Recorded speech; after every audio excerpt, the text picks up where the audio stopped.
All right, hello once again. This is Jeff Scott of Rankin Technical College. I've been going over the textbook AppInventor2, Create Your Own Android Apps by Wolber, Ibelson, Spertus, and Looney. And I'm toward the end of Chapter 1, and I built the HelloPurr app. I've got good news and bad news. All right, the good news is the emulator finally came up, and it looks like this. The bad news is when I click this, it should be purring right now, and I have no idea why it's not.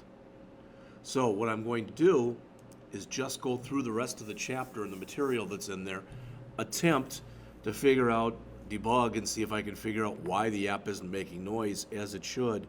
And then in the next lecture, I'll start on Chapter 2, and I'll come back and try to explain why, if I can figure it out, why the sound wasn't working. So I already mentioned this, but this is downloading the app to your own device and sharing the app. All right, so I want to show you both of those. If I come in here and I click build, you'll notice I have two different possibilities. All right, I've got app, provide QR code for APK, or app save APK to my computer. If I click this one right here, this one, all right, then what it's going to do is it's going to create what's called an Android App Inventor package file. And what that'll do is it'll create a file which you can then email to yourself or others, and once they open that file on their system, they'll be able to run the program. All right, now a couple things about this. First thing, if I go to screen over here, all right, one of the things that's in here somewhere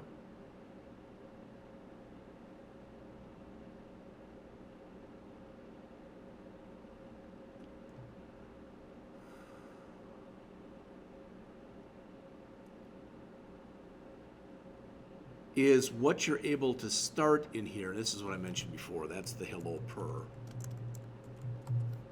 And now you can see that it changed here. All right. But one of the things that you're able to go and do in here, okay, when you start this up, there's someplace in here where we can set up our own icon. There it is, icon. So I can set my own icon for this, because otherwise it'll get pretty much the little icon that you see. Well, I guess it won't show it to you. It'll look more like this. How about this? We'll go into images here under Google, and we'll put AppInventor2. And I believe it looks like this. So that's what your icon will look like. The bad thing is if you have a bunch of different apps and they all have an icon that looks like that, it's not going to help you much. But I could come in here and I could find, for example, that picture we saw of the kitty or my own. So I can go to images, and I want a picture of a kitten, but I want it to be about 50 by 50. All right, and you can see they're all really big, so I'd have to go and shrink that down.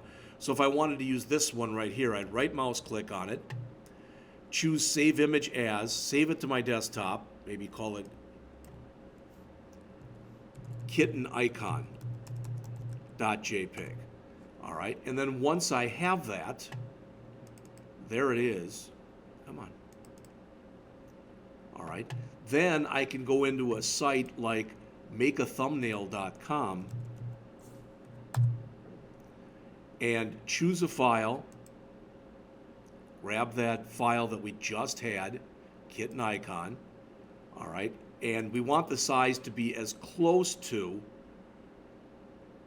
48 by 48 as possible. Well, it looks like we can't do that. So I guess make a thumbnail wasn't the right choice there. How to make a custom sized thumbnail.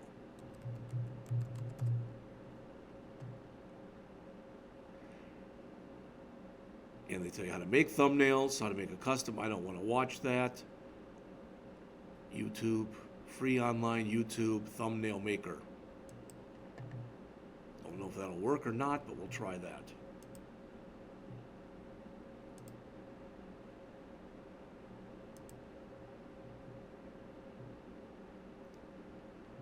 I'm going to use it. I'm just going to, in fact, let's back that up. Okay, that's fine. I was going to say that I wanted to use it for education, but that's okay. All right.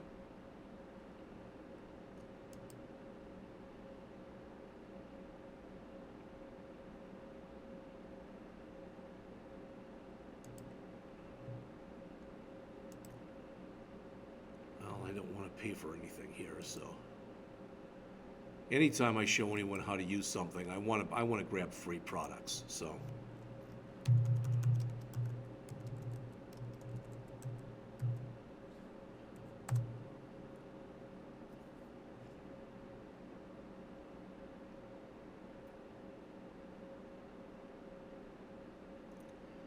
banner maker.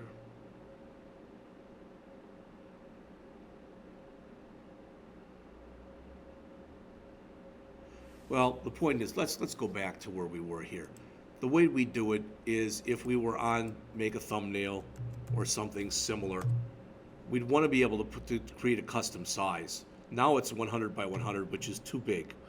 So, but I can say Make a Thumbnail, and it'll actually only JPEG and ping. Okay, I have to choose my file first. KitNikon.jpg 100 by 100. It actually saves it out to the internet for me. And then I can go and drop that into a window here. And there's my icon. Now, it doesn't look that big, but when you think about it, for the size of your phone, that's about double the size you'd want it to be.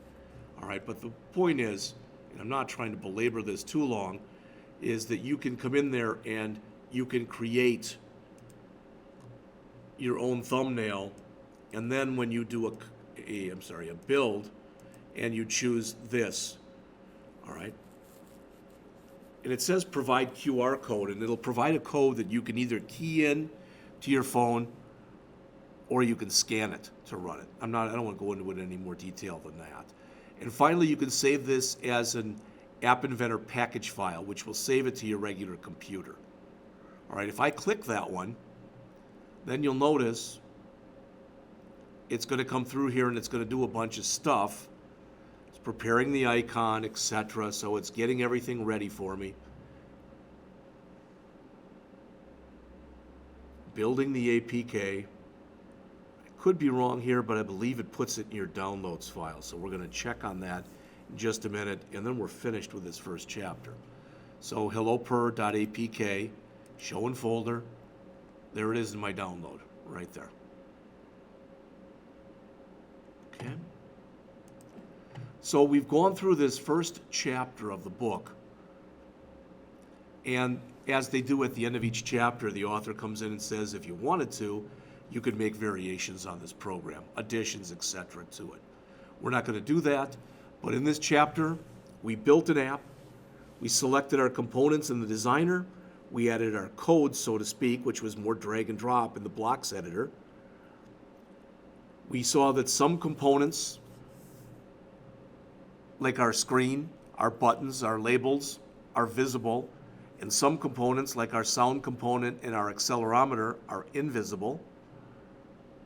The visible ones, as it says there, appear in the user interface of the app.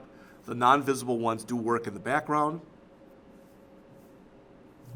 We went into the blocks editor and we dragged out a button event handler for our click event, our buttons click event, and then we put a sound, the name of our sound component.play into it.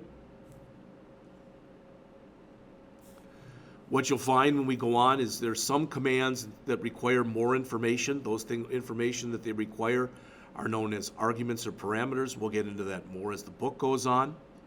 We saw how to add a number when we went in for the vibrate, and I showed you two different ways of we put 500 in there.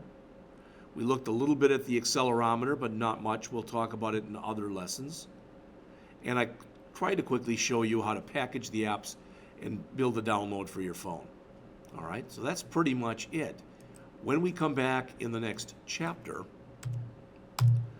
we will be going over PaintPot, which is kind of a throwback program to the 70s, and it allows you to go in and grab images and paint different colors on them, put a different picture in there, wipe away what's in there, add bigger or smaller dots as well. So again, I apologize for this not working. I'll try it one last time. But I really and truly don't think it's going to work, the sound. Not sure what the problem is. But I'm going to try to fix that and come back with the first lecture on Chapter 2 in just a couple minutes.